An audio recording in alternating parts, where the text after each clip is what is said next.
dinner either, stupid. Stay home and eat some famous Amos. You virgin dullard. Oh, man. Jim Norton at the Showbox at the Market telling you've got to see this show. And remember, even though it's an all-ages show for the first show, you're still getting full-blown Jim Norton. It just means that if you're under 21, you don't get to drink. But believe me, Jim is not altering the show at all. Both shows, the same action. And you can get those tickets at Ticketmaster.com. And it's tonight at the Showbox at the Market. But we got some breaking news here. Breaking news. Breaking news. It's not good news, Jim. Breaking news. Breaking news. All right, Jim. As you know, we are your news leader. Yes, and we talked about this.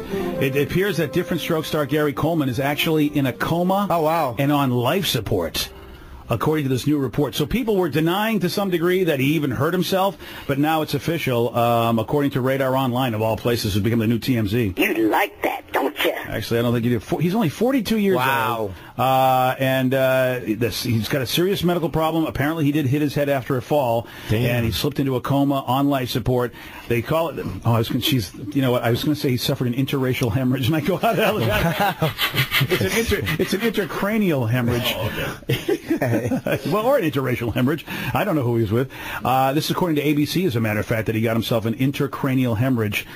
Jeez, God, what a sucky way to go, if that's how you go. I know. We interviewed him once. I've only met Gary Coleman once. We had him in, and he was really miserable. But he was cool with us. He was good with us, but he was so mad about circumstances, and he's just a bitter guy about a lot of stuff. But I like that about him. I really enjoy it. He was very, very honest about being pissed off about a lot of things. If he's honest about being bitter, and you're getting that authenticity, that's cool. Right. Was he in a blame mode, or was he just going, you know what, my life is crap, I've had this go on, but he sort of knows, like you said, it's nice when they're honest, but if they're blaming other people, that's when you go, dude, come on. No, he was promoting. What was he promoting? A movie or something, right? And it was something he was promoting. Yeah. He hated the whole situation. Like, he knew he had to lower his standards for the money. But he was promoting a film, and we're like, was that any good? He goes, it's crap. Actually, I like that. He was being very honest, and I like. He knew me from HBO, so it was like I think he was a little more relaxed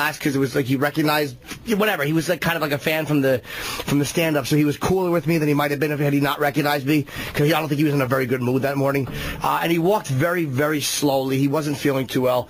But I even asked him, we took a photo, and I asked him to sign different strokes. He goes, don't ask me to sign that crap. He was so depressed, and I just wanted to pick him up and just kiss him on the cheeks. But I felt that wouldn't be really appropriate. But he said the thing he was promoting was awful, too. He's like, it's garbage. You know? Oh, that's awesome. He was really on. He goes, I'm supposed to say this is good, but it's terrible. So funny. I really liked him a lot. I really did. I enjoyed the honesty. Yeah, and I can see that, Jim. Was it the Midgets versus Mascots? Was that what he was promoting? Yeah. Oh, is that it? Yeah, I guess that was it. It was Midgets versus Mascots. Yeah, how could he get behind that with his whole heart and soul? It really is a tough one.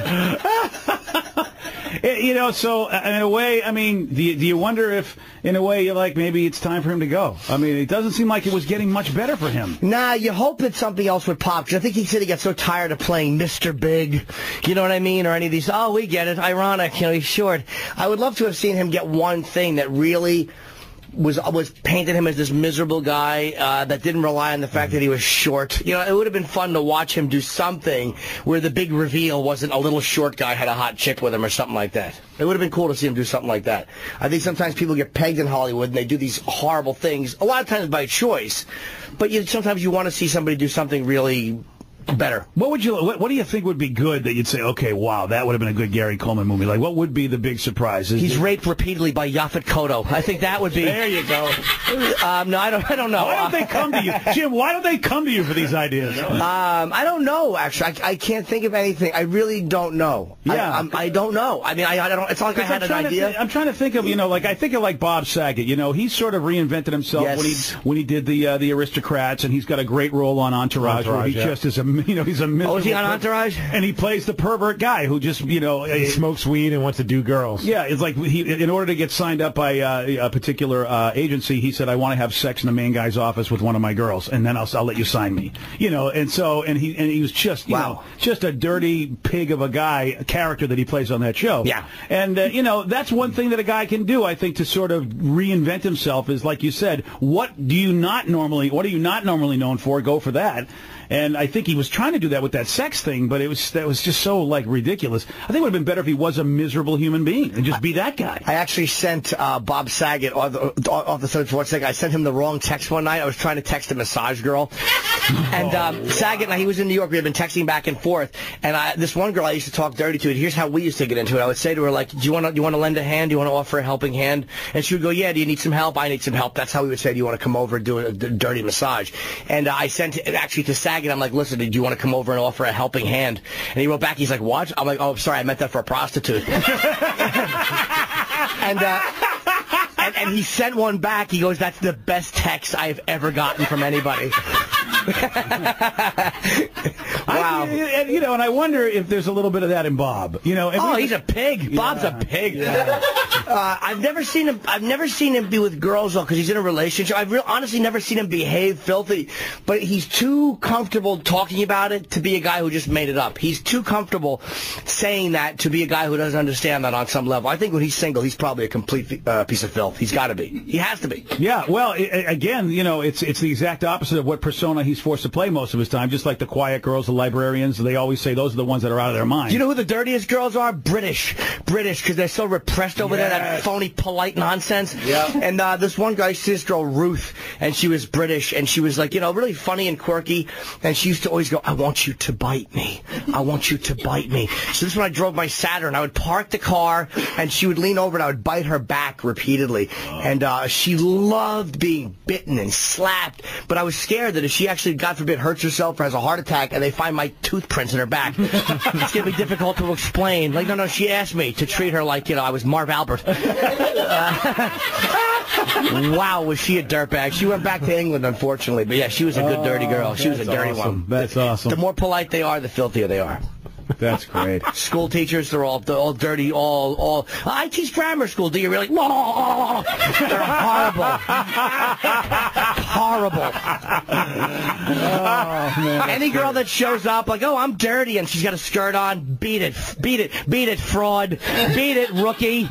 Show me the girl with the glasses and the long hair who teaches grammar school. That's a girl who is dirty, but beyond. Yeah. She's a nice girl in her real life. That's a very, very good point, man. Jim Norton. Words of wisdom. Jim Norton tonight, Showbox at the Market, 2 shows, and we have tickets available for both shows. Just go to all Ticketmaster locations or Ticketmaster.com. We're going to be there tonight. Also, between shows, you're going to be hanging out with Jim for a meet and greet, so make sure you're there for that as well. We hope to see you. More Jim Norton and Listeners on the Loose next. 99.9 KISW and KISW HD1 Seattle. 0.9 KISW.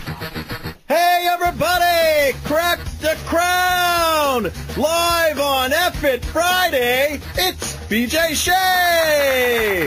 Welcome to the BJ Shea Morning Experience.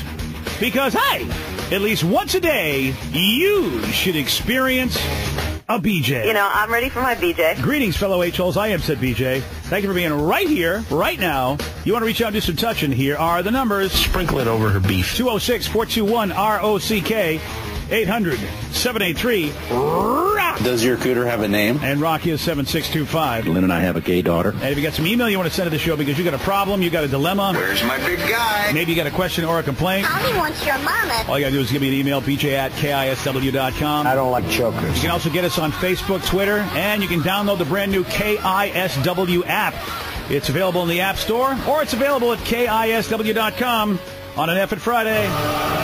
You know what it's all about. You're done contributing to the productivity in your workplace. All you're thinking about is where you're going tonight, which I'm telling you, you got to go see Jim Norton, the Showbox at the Market. We're going to be there. Think about what you want to drink tonight, which if you're over 21, you can be doing at the Showbox at the Market.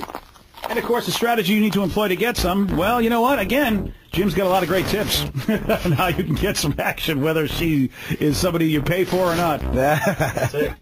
So, welcome to F-It Friday. And it's also, you know what, Toppy? I think it's time for this as well. Hey, you got something to say? I got something to say! They're wild, rabid, and on the loose. This is Listeners on the Loose. Brought to you by Palace Law. That's right, Listeners on the Loose, where you pick the topic, you guide the show. 421-ROCK, 800-783-ROCK, and ROCK. is 7625. If there's something that we discussed this week you get to weigh in on, well, you get to now. Or if there was a topic you thought, how could you guys not talk about this? Again, you get to weigh in on that. And, of course, a very special edition because pretty much Jim Norton is going to have the floor. Oh, good. And he will have the final say, whatever it may be, which is good because everybody gets to hear my dumb ass most of the time. Jim's opinion on a lot of stuff, which, you know, Jim, I want to give you credit. I don't know how often you get the credit you do because of the fact, look, you're on the show you're on, and O&A has always been a fun show. It's always been